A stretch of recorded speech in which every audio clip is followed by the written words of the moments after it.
كومنتياش نوعا عمل اوكيالا وحرتا فانتين مركا كجوابايو gabadha waxay dhahdaa dadka oo warka wareejinaya nasr ma u jawaabtid horta videoga u dambeeyay dhan waxa uu qabsaday mowduuca furiin jawaab saxda ana insiina isugu xir videoga ama su'aashan commentiga wada qabsatay ee ku saabsan furiinka waxay ka imaatay asalkeeda videogaas u jeedaan videogan wiilkan asaga ma soo dhigin ciwaan waxa laga soo dhigay ku qoran yahay shushu Cabdalla ma aha waa ciwaan fake oo magaceeda lagu isticmaalayo wiilkan videogiisa heesta gooni isku soo duubaa la soo qaaday sawirkeygana waa la soo qaaday iyo commentigaas waa la soo agdhigay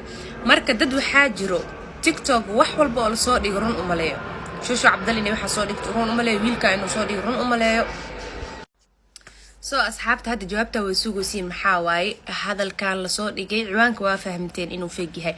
warkaan run miyaa masabeen warkaan wax ka jira ma laha subxaanallah ilaahana ka mangale dee haddii la furay dhacdana gabadha ugu horeyso oo la furay ma ihi laakiin qoys dhisan ama reer dhisan ina afkiina ku dumisaan waa laga fiican yahay mana ku dumaayo insha Allah ducaa idinka mudan habaar ma idinka mudnin ilaaha ii barakeeyo qoyskayga wax uu reerkayga dumay iyo wax maxaa la dhihi jiray waxaas ka jira habeeraatee ma jirto ee beenta ala wareegaysaan dadka ka daaya meeqo qof oo familkayga ay soo wacday meeqo qof asxaabteeda ila soo hadasho videoga ay soo dirtay oo idheesa nasr waa naxna warkaan maxaa ka jiro de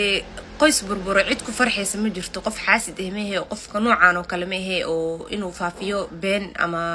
jecel inuu dad maxaa la dhihi jiray reer dhisan burburiyo afkiisa micnaha ku burburiyo dadkana been u sheego qof jecel ma ahe qof kale oo ku farxaysa ma jirto soo waxa idin sheegaa inay waxaas been abuur tahay maxaa la dhihi jiray familkeygana uu ii dhisan yahay alxamdulillah dee beenta ameelaha la wareegaysana walaalayaal macaan iska daaya ilaahay ka baqa yaa